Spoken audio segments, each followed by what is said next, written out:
Welcome to What the World Needs Now with your hosts, Tom Whisinnand and Josh Monroe. We hope that you're able to leave feeling encouraged and ready for another day of changing lives in the field of education as we speak with inspirational teachers from across the nation and world about what keeps their spark lit. In this episode, we talk with Heather McCarthy, a media specialist from Oak Lawn Hometown Middle School, about how she uses literature to connect with students and empower them to be change agents in their community and all over the world. Without any further ado, Heather McCarthy. Heather, thank you so much for being here with us tonight. For our listeners who don't have the honor of knowing who you are, could you tell us a little bit about who you are, where you're from, and what's your role in education? Sure. I just wanted to first say thank you so much for having me on your show. I'm a fan, I'm a subscriber, so I'm honored to be included with such amazing and inspirational educators. So thank you so much. My name is Heather McCarthy, and I teach at Oak Lawn Hometown Middle School in Oak Lawn, Illinois, School District 123. This is my first year as the media specialist. The last 18 years, I was a middle school language arts teacher. And now this year I'm transitioning as the librarian, a role that I wanted, that I sought out. I was having so much fun in my language arts classroom, just seeing 100 students a day, that moving into the library where I have access to 1,100 students really seemed like an exciting opportunity. So I'm about, 3-4 months into the new role and loving every second of it. That's fantastic. That's really cool that you knew what you wanted and you went and you got it, and now you're having an impact not just in 100 or a couple hundred kids, but like 1,100. That's awesome. That's awesome. Heather, what made you want to get into education in the first place? What's the backstory to everything? Well, I'd say what got me into education and what continues to inspire me today, it kind of all builds on top of one another. When I was young, I loved school. I loved the academics, the athletics, especially. I loved being in sports and hanging out with my friends. But every time I got my report card, in the comments section, there was always these 11s and 12s, which stood for excessive talking and distractful to others. Uh-oh. And it wasn't like they couldn't just put it in there one time. It was like reading, A, excessive talking, distractful to others. Math, A, excessive talking. I'm like, all right, I get it. Like and it was just constant. So when I was young, I was like, oh, when I become a teacher, everybody's going to get to talk in my class and everybody's going to get to, hang out with their friends. And that was like an immature thought, but it did kind of lay a foundation of having like collaboration and communication and discussion and debate throughout my classroom. And then once I went to college and actually started taking classes, I dropped, the distractful to other part, and really saw like the power of literature and the power of books and getting the right book in the right kid's hands, how transformational that could be. And all of Dr. Rudine Sim Bishop's work on mirrors and windows and sliding glass doors. And so then that added to my let's have these conversations and collaborate around books. And then after teaching for a while, I became a mother. I have 2 kids, and I think that transformed my teaching again and inspired me in a different way. I think once you become a mom, a parent, you see things slightly different or in a different perspective. And that's when I really started adding like my humanitarian work into my teaching and community service and activism and trying to leave the world, a little bit better, teaching kids that they're young, but they can definitely make a difference. They don't have to wait until they're adults to make a difference in the world. So now we collaborate and communicate about books to change the world. That's how it all just kind of came together. I love that. That's awesome. Can you tell us a little bit more about that humanitarian work that you're doing? Because you won the Dr. Trent Humanitarian Award, correct? Yeah, which was really awesome because it's Dr. Trent and she's like one of Oprah's all-time favorite guests. So that was really cool to get to meet her. But really, like the humanitarian work, community service is infused into everything that we do. I'm in a school district that really embraces community service and helping others. So we, for the past 5 years, have used Linda Sue Park's novel A Long Walk to Water to talk about how young girls have to walk long distances in Africa to collect dirty, contaminated water. And so we partnered with World Vision, who does clean water projects in Africa. And we host a 6K race every year, 6 kilometers being the average distance the girl walks. And we've raised over $25,000 that we have sent to Africa for clean water projects. We're on our 9th year, turning our gym into a meal packaging event where we partner with Feed Six and we send packaged meals. I think we're up to like 200,000, 250,000 meals to homeless shelters, veteran shelters, just families in need. We've created refugee museums and sent Welcome to America packages to refugees coming to the Chicagoland area, shoe drives to sponsor children.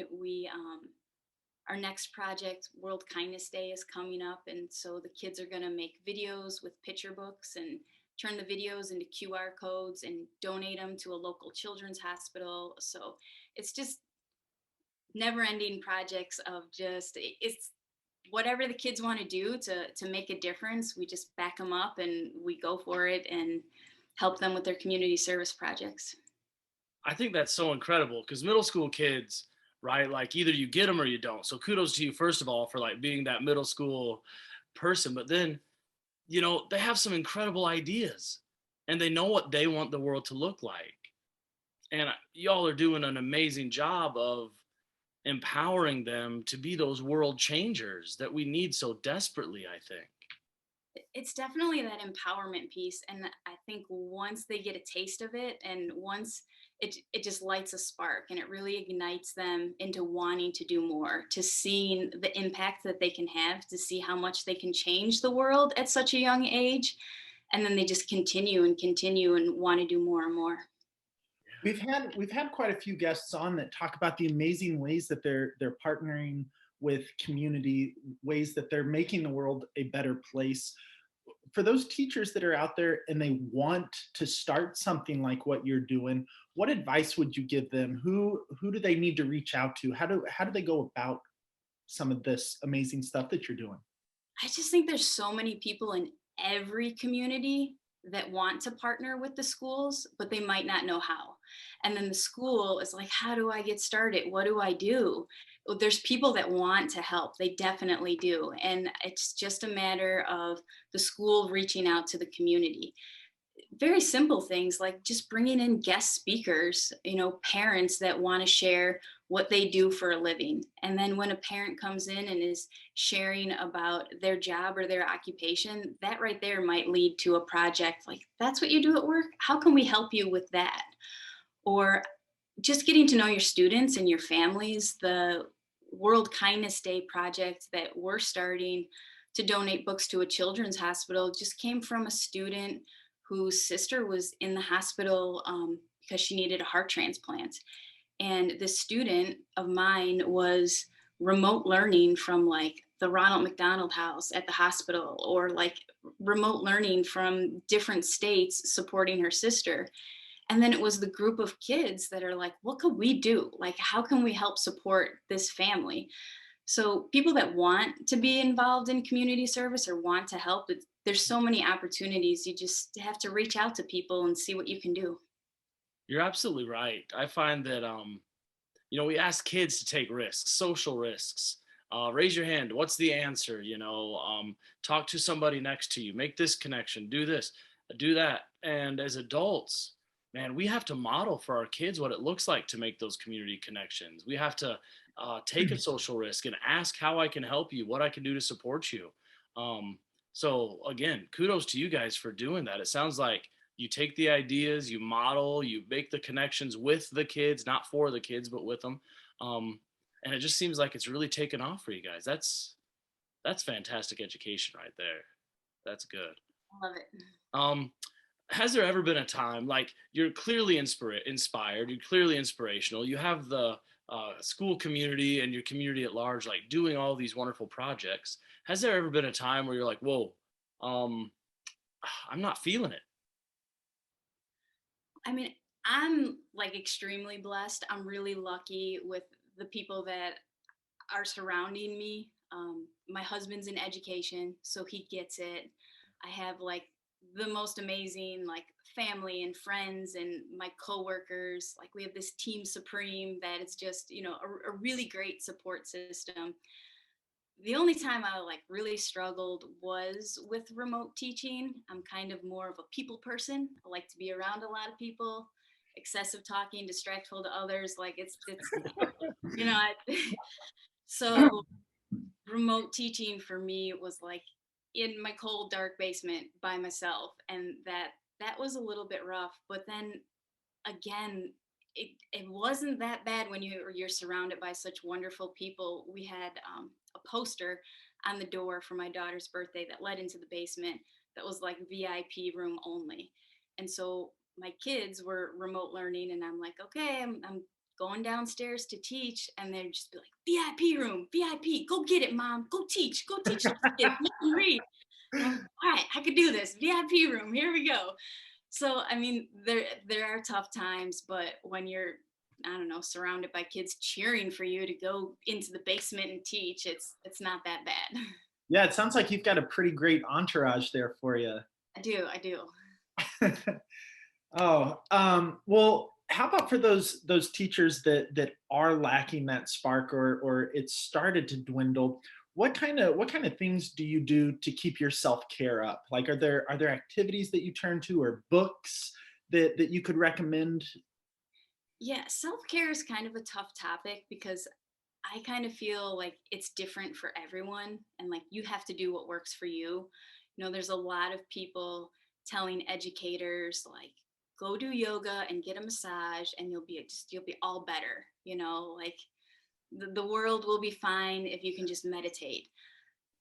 It's not for everyone. I mean, there all these self-care options are extremely beneficial, but they have to be beneficial to you. What works for one person's not might not work for another. For me, I mean, I kind of rely on music a lot. I have a very short commute to work, but I have just enough time to get in some like really power ballads that get me pumped up before work. And I'm not even embarrassed when my coworkers see me still like sitting in the parking lot, letting that song play out. And they're Do you like, sing along with it? Like, do you feel it so deeply that you just like belt it out along with it? absolutely, Good. absolutely. And I'm just sitting there singing away. And they're like, what are you listening to today? Is it Bruno Mars inspiring you again? I'm like, yeah, that's who I got. Did you hear All him? right, all right. But that's not for everyone. Meditation might be they need a nice quiet mind. I blast some music. I also have a folder in my email off to the side that just it says happy place. And when I get an email that makes me happy or makes me laugh for any reason, a new baby was born, throw it in my happy place. Somebody pressed reply all when they shouldn't have, and it made me laugh. I'm just going to put it in my happy place. And then if I'm having one of those days, then I can go into that happy place folder and be like, thank goodness I wasn't that person that pressed reply all, and have a laugh at it and kind of lift myself up a little bit. That reply all thing can be pretty awesome. There are some teachers that get pressed about it and get upset, but in our district, for some reason, sometimes it's got to be, Tom, what, like 4 times a year, I mean, somebody sends something out to the whole district, and we've got one guy who has some amazing memes that he'll just keep blasting them about. It's awesome. That is a highlight when it happens. I think so too. I look forward to those. It's been a few months, so we're due for one, Heather, Yeah. to be honest with you. If it doesn't happen often, get yourself a little happy place folder, put them in there, and then you can just go back and relive it when you need to. Whenever you need to. And that happy place, Tom, reminds me of your wall of why.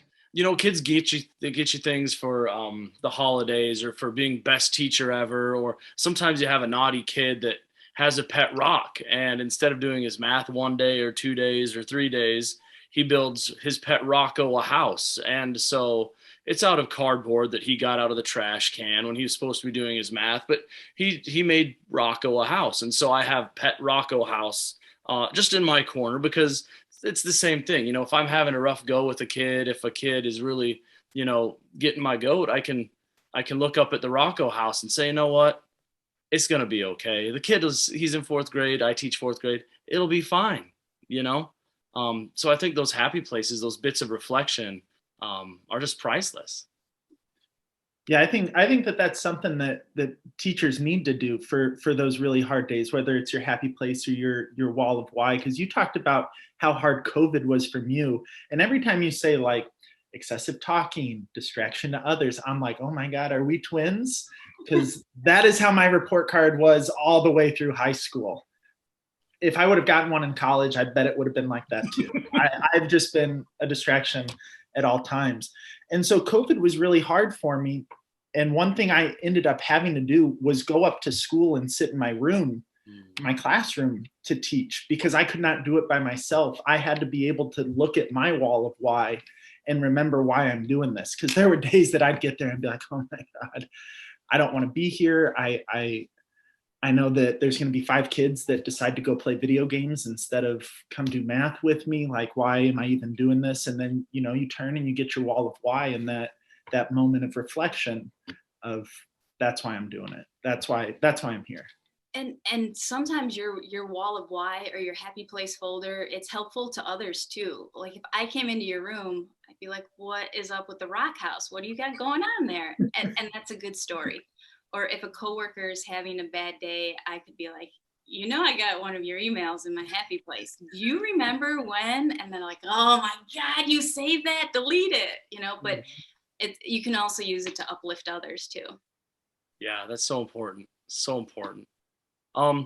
You got recognized a while ago by the Chicago Bears. And I think it's an amazing story. So if I can just dig on that just a little bit, because it really, I mean, how inspirational is that to be recognized by the Bears? I just think that's cool. Would you share that story, and then how you kind of built the relationships with kids and the community in that regard? Sure. So I'm in my dark, cold basement trying to teach middle school kids reading. The Um, VIP room. yeah, so I'm in my VIP room and we use Google Meets. And, you know, so there's like the teacher controls, and I go to log on and my controls are not working. And so the first kid that pops up, I'm like, did you like hack this Meet? Like, what is happening? I can't like get things to work. And they're like, no, no, no. And more kids are coming on. I'm like, you guys, hang on. Something's wrong. Like, I can't control stuff. I'm like, I think we've been hacked. And then so we're all like talking, who's the kid that hacked? Who's doing what? And then my principal shows up, and I'm like, all right, now everyone stop goofing around. Like, okay, great time for you to like informally pop on while I have no control over the class. We're talking about hacking the Meet. And then then like all these other kids started popping on, and I'm like, I've lost all control. I don't know what's happening. I'm just gonna like sit in silence and like just wait for something to happen. And then in comes the Bears commissioner, like saying, yeah, you've been hacked, and you've been hacked because you're like a great teacher. I couldn't even remember what he said. I was just like, wait, I did get hacked? I got hacked by the Chicago Bears? Like, what is happening right now? And so they gave me a check for $1,000 to use for the classroom. And of course, the kids are like, oh, let me guess, we have to buy books with it, right, Miss McCarthy? I'm like, yes, we have to buy books with it. But we used it as an opportunity for all of the kids to really find like a book that they were passionate about, or a book that inspired them. We had been doing some work on like, what do we want to be when we grow up, in different careers and things like that. So we called it our dream books, like either what's your future dream, and you want a book that ties to it. And that was like uplifting for me because I love books and matching like just the right book with the right kid. And so to find the perfect book, or what I thought would be an inspirational book for each of my kids, was a ton of fun. And then Staley Bear came and he helped during COVID, I was driving around to the kids' houses delivering books. So to have Staley Bear come to the school and instead of my little bookmobile was a lot easier. And all the kids got to meet him and get their book from him. And I just wrote a letter to each kid about why I appreciate them, why I love them, that they're working so hard remotely, and this is the book I chose for you. This is why I chose this book, and thank you for everything. And now that I get to see the kids in person as 8th graders, they talk about those books and they have those books, and it meant a lot to them and to me, and it was fun. It was the best hack ever. I was like, all right, if every time I get hacked, someone throws me $1,000 check, I'm all in, hack away. That is amazing. What a cool story. I think the part that I loved the most is the books that you were handing out to the kids. You wrote them notes. I think that's got to probably be what's going to sit with them forever. Is one, they're going to remember that story, but two, they're going to have that note from you. My sister, when we were cleaning out her room, we found a book, and my uncle had written a note to her. She was just giving me all these books for my classroom. I said, "Oh, what's this book about?" "You can't have that book," because it had my uncle's note in it. So I said, "Okay, well, what's it about? Maybe I want to get it."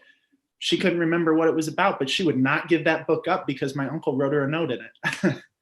I'm like really big into the handwritten notes because we just don't have them anymore. And I love to put notes inside kids' lockers the same way they do for each other. And then they open their locker and they look around like, did anybody see that I got this note? Or they're showing it off like, oh, look, I got a note. Or, sending postcards home because parents are not expecting to get like good news in the mail about their kid, or those good news phone calls. So I love the power of a handwritten note to anyone and everyone. Yeah. The emotional connection to literature, I think, is really huge. Jacob Chastain, another guest we had on a couple weeks ago, he talks about that, about how sometimes reluctant readers need that emotional connection to literature to really light the fire in them about reading. So kudos to you, man. Just all kinds of kudos. You're getting them all over the place for like really lighting the fire in some of these kids that probably wouldn't have read except for your note and the amazing, amazing connection with the Bears. I think that's awesome. Absolutely awesome. What other kind of ways are you connecting with your students? Because now I got to know the handwritten notes. That's something I jump on board with. I know that there's always this push for technology, this technology that, but one thing that we make sure in our classroom is that everything that is reading related, reading responses, it goes in a notebook so that we can have a conversation back and forth. So I'm all on board with the handwritten notes. I got to know what else you're going to throw at me to go into class with tomorrow. Well, I definitely agree with Tom. He's spoken a lot of times about just the time that you invest in kids when it comes to like building relationships, and that giving that student time, because that's the number one complaint from teachers, right? We don't have time. Right. I don't have time for this. I don't have time for that. I don't have time for this kid. And I think we've all had those like internal conversations when kids talking to you and all of a sudden you're thinking like, it's been 5 minutes. Are we still talking about your rock? Like, really? We're still on the rock. And you naturally want to like pick up your phone, or you're thinking, I have to answer these emails. I have to grade these papers. And you're still talking about your rock. And so I think, you really have to train yourself that keep the phone down. Don't touch the computer. Don't keep the eye contact. Close off your internal conversation. Just listen to what this kid is saying, because there's something about that rock that's really, really important to them. And if you listen and you figure it out and you build that trust, that trusting relationship, they know that you're busy. They see you running all over the school building all the time. But if you're stopping and you're listening and you're giving them your precious time, I think that's golden when it comes to building relationships and building trust and Plus, I also have the power of all these books. It's so easy to build relationships when you're surrounded by books. I mean, it's such an easy way to tell your story and to have kids tell stories back, because you could do it through a character. So when I'm book talking, I can say, oh man, I can relate to this character in that epic fail. Like, I have failed epically so many times. And then I'm sharing my failures, and then it's okay for them to share about another character that failed, or then they can finally share like something that happened to them. So, you know, talking about each other through books is like an easy in until you have that trusting relationship where you can just share whatever you want. I think that that's a big part of our job too, is not just getting to know the students. We know so much about our kids. They got to know about us too, right? We gotta share those moments. Man, I remember I felt just like Allie Nickerson, and I just couldn't understand how to do this, but then blank happened, making sure that they know about us and that we're real people. I think the piece of that you were talking about, Heather, too, of relating to other people and teaching empathy through characters' feelings and identifying with a different point of view is so sorely needed in society today. And, when I was a long, long time ago, when I was a kid, our teachers were really, really great with taking those moments to really ask, how is this character feeling, and having us identify those feelings. And I think with standards and curriculum, we've kind of been pushed away from taking those teachable moments with literature and exploring empathy and feelings to finding the main idea and making inferences, but not about feelings, about maybe intentions or outcomes. So I think that's really important. Yeah, I love the fact that you use this surrounding of books to build those relationships and share experiences. I think that's really needed too. It's really helped the students. I've had students who, during the pandemic and, George Floyd, and we have all this Black Lives Matter things going on. And I had a student who couldn't talk to her parents about it, and they just had very opposing views. And she's like, I need a book. Like, what kind of book could I read? And so I gave her a book. I gave her Ghost Boys by Jewel Parker Rhodes, and then she read it, and there's a guide in the back, like, maybe you and your parents could talk about these YouTube videos, or you could read these articles together. And then the mom reached out, and I'm like, okay, here we go. And right. She said, and Miss McCarthy, I need another copy of that book. I'm going to read it with my daughter. Oh, wow. Okay, well, let me drive that right on over to you. And they ended up going to like some peaceful protests, some marches together, and through the power of a book, they were able to listen to each other's point of view and learn together and talk through the character. And so, the kid didn't say, Mom, this is how I feel. She's like, I don't know, this is what the kid in the book was doing, or like, this is what she was saying. And then they can, build from there. And I've had kids request like LGBTQ books to help talk to their parents about that topic. And, this character really liked how supportive the family was when he started telling them. And so, it's kind of why I wanted to be the librarian. Now I have all these books. I'm like, what do you need? What do you need? I got something for you. I love that. And especially if you view your job like you do, now the lives that you're touching is just multiplied tenfold. And you're touching on that there, that there's a lot of things that are facing America right now. And we've had lots of people talk about how sensitive everything is right now. But it trickles down into education too, a lot with what you're talking about, whether it's Black Lives Matter or All Lives Matter, or how to talk to parents about LGBTQIA plus community. And in your opinion, what do you think the most pressing thing facing education today is? Well, there's a lot. And do And do you have a solution for us? Yeah, let's unpack all of this here. You know, I feel like one of the biggest issues right now is just this mass amount of negativity that's everywhere. You know, you turn on the news and it's negative towards education, and there's a lot of negativity towards teachers. And then teachers can't like turn to social media because that's just all negativity.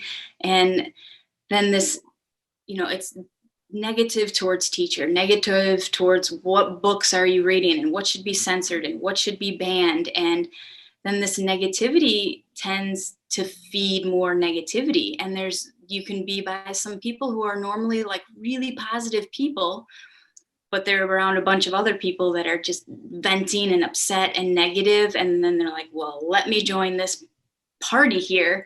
And this negativity just keeps being compounded and compounded and compounded. So you really have to work hard on surrounding yourself with positivity and working on that mindset of, sometimes I'm like overly positive, and teachers, friends will tell me like, I'm going to come complain to you, and I don't want you to solve my problem. I don't want you to put a positive spin on it. Just let me have this moment. I'm like, okay, go for it. But because there's so many times, like, I think if you start training your brain, like, what's the positive here? How can I make this into something better? Then you just start naturally doing that. There's a lot of people coming into the library complaining about how low the kids' reading is. And everybody wants Diary of a Wimpy Kid and the I Survived books and Dog Man. And they're in like 6th, 7th grade. And I'm thinking, they had some really, really good 4th grade teachers. These 4th grade teachers, the last teacher they were seeing face to face, must have had these books in their hands, and they figured out they know what they love. So let's buy a bunch of Wimpy Kid, Dog Man, and I Survived and start there, right? And then we can build up. You can complain and complain and complain, or like, how are we going to flip this script here and just find the positive and work from there? I want to flip the script right now. And this isn't a question. We send questions like before interviews, but I want to flip the script. Josh and I have talked a little bit. There's so much negativity. You are so right about that. Heather, I want to flip it a little bit and say, Heather, what is going right in education? Name one thing that you think is going really right in education today. Man, I think that these relationship buildings, the focus on SEL, that is going right. That is what we need. The teachers that are really investing in these relationships, investing in the social emotional needs of the kids, that's going right. And the people that are putting that first, like, let me just help this precious little human in front of me first, and then we'll go figure out all those math problems. Yeah. The ones that are putting the kids first, putting their emotions first, helping them through this crazy time, I think that's going right. It will continue going right. And I hope that, stays at the forefront. I hope that we stay on that course too, because I kind of think that's an effect of COVID, that we realized, gosh, kids have all of these things going on. Let's pump the brakes for a second. Let's slow down. We don't need to worry about state testing coming up. Let's worry about this kid. And it seems like it's trickling into this year. And I hope that it keeps going that way, that we realize, holy cow, we are dumping so much on kids in a year. What if we just slow down a little bit? We can go deep still with kids, but let's focus on that kid first. Yeah, because once you have them there emotionally, now the academics are going to fall into place, but you're never going to get to any of those academics if they're not like emotionally invested in what you're doing. Yeah. Heather, I'm curious if you ever read the book Help for Billy. I forget who the author is. Help for Billy was a book that really helped me understand the importance of making those connections with kids and helping them.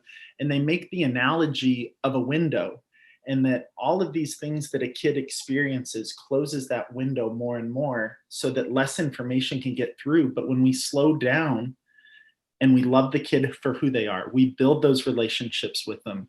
We spend time with them. That window slowly starts to open, and that's when the great learning can happen.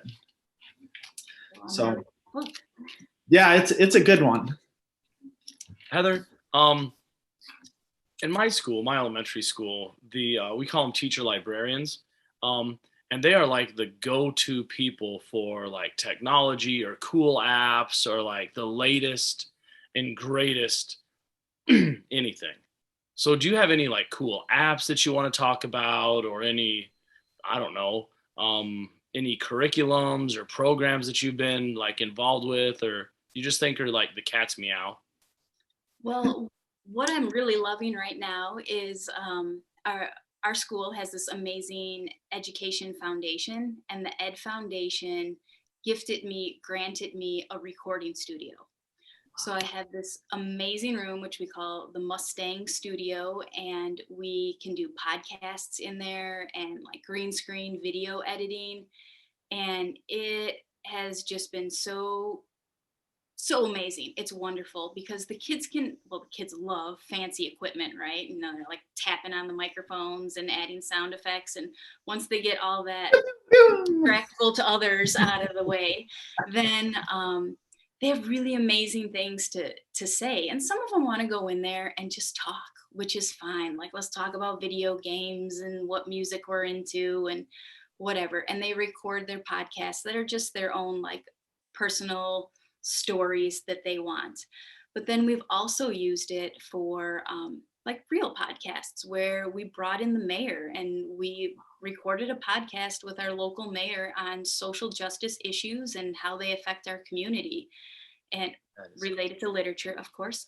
And then, I mean, we had a group of girls who read the book George, which is now renamed Melissa by Alex Gino, and brought in our assistant principal and talked about like transgender rights and what we would do and how our school would support the community. And so we're interviewing veterans right now for Veterans Day, bringing them into the studio, but getting kids, empowering them, letting them hear their voice, use their voice. You know, too often we're telling the kids like, I'm the adult and I'm going to talk to you, and I'm the adult and I'm going to tell you what you need to hear.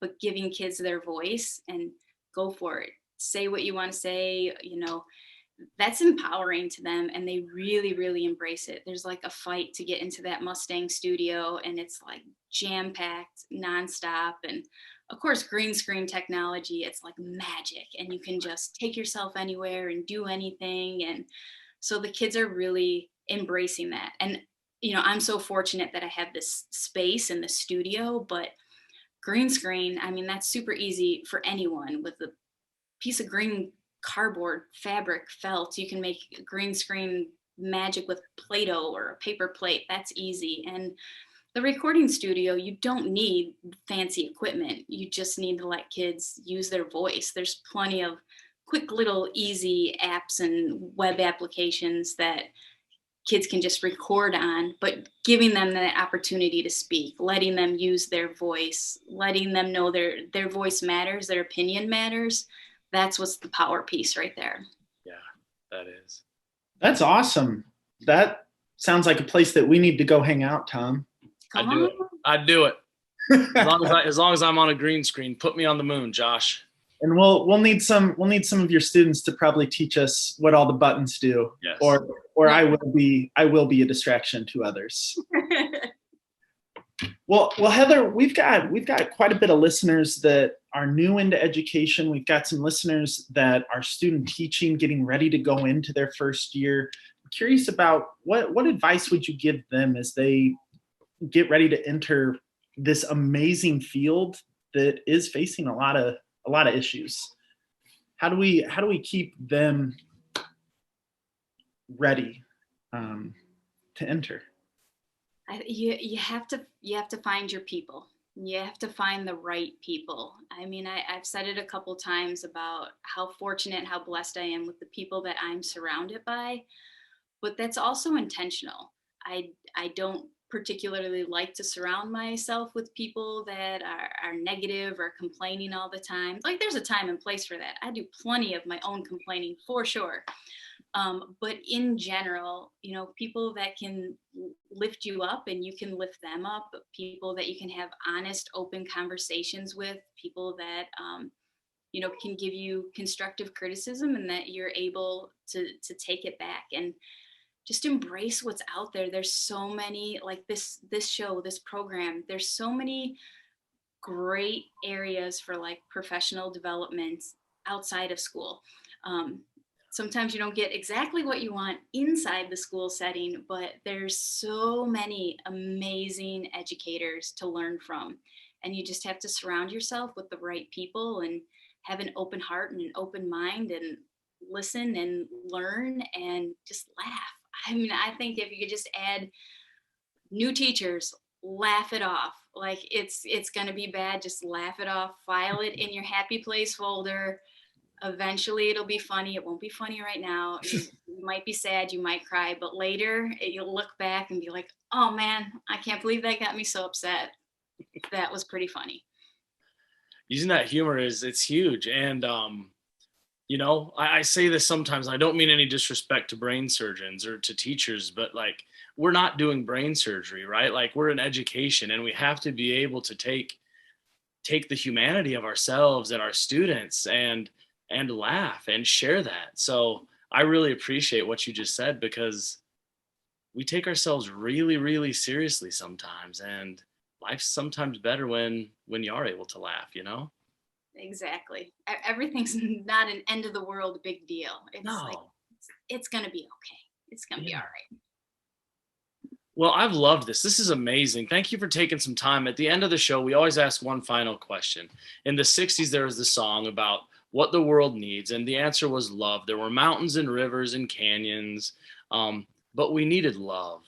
And Heather, I'm just curious, in your opinion, as an award-winning, amazing teacher and educator, what does the world need now?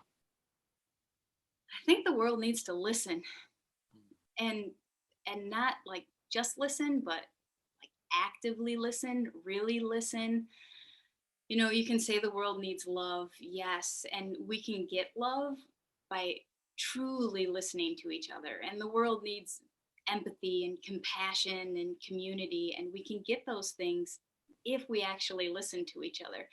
I think there's so many people now that when someone's talking, they're already processing what's coming out next, and like, how am I gonna rebuttal, or what am I gonna say back, or fight back, or debate. And I think just as a whole, we have so much to learn from each other, and we have so much more in common than we do, you know, that makes us different, and we should be embracing those differences anyways. But I think what the world needs now is to listen. Just stop, quiet down, listen to each other, because there's a lot that you can learn from everybody around you. And if you just listen, then I think we can get to that empathy and compassion and community and love, and everything else comes to that core of listening to each other. I love that. That's a great answer, because a lot of the times we do get stuck in our own world, in our own echo chamber of just hearing what we want to hear. And the moment that somebody disagrees with us, we think, hey, how am I going to come back at them? And if we just pause to listen to each other, then we learn to love, we learn to accept. Heather, thank you so much for being here with us tonight. This has been an absolute blast. Thank you so much. Thank you so much for having me. It was awesome. It was an honor, and I really appreciate you.